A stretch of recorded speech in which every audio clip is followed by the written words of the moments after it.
Amanda Peters-Ned was the first senior official of the Mahdia Secondary School to arrive at the scene when the fire broke out at the female dormitory in May, leaving 20 children dead. At the time, she was the Deputy Headmistress. She also taught English at the school and was the head of that department. She had volunteered her service to the hinterland community after learning about the need for English teachers there. As such, her family, including her husband and 3 children, moved to Mahdia, where they took up residence at the teachers' quarters. When she appeared before the Presidential Commission of Inquiry into the Mahdia tragedy on Friday, Peters-Ned recalled rushing to the scene with her husband after they heard screams coming from the female dormitory. When you ran towards the dorm, what did you see?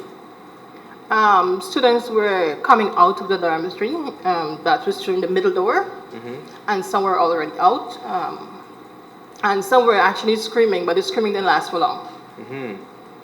Did you observe anything about their bodies, anything about their skin?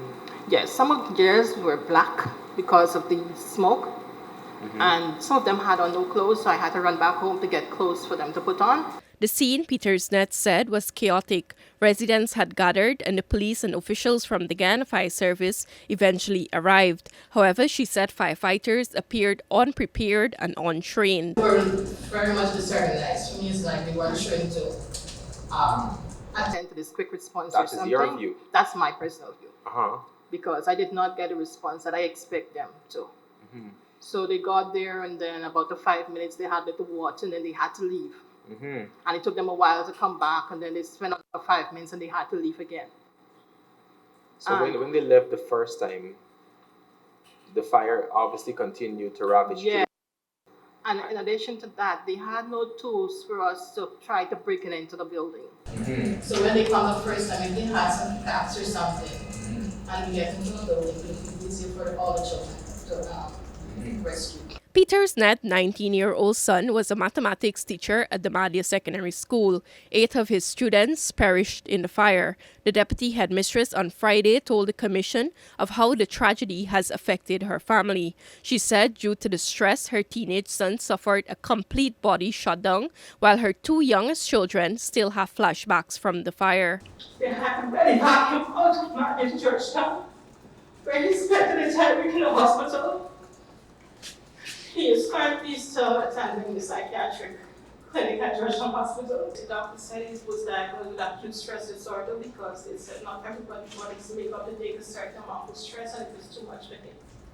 Is your son receiving psychosocial support? Yes, he's still currently receiving.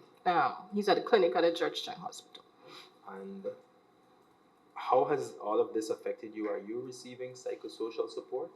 I have never given any, nobody has ever really come to talk to me about the matter. And my husband, he is greatly affected. He sleeps like 2 hours, sometimes 3 hours per night.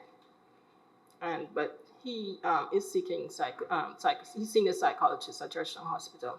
And you told us that you also had 2 young children who went to live with you in Mahdia as well. Have they been showing any signs of being affected by this incident, this tragedy?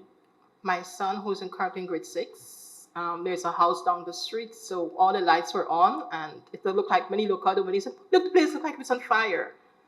And then I have my daughter, she's at grade 4. Well, she talks about the story as if it's a movie.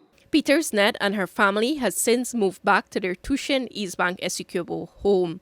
Reporting for the newsroom, Sharda Bacchus.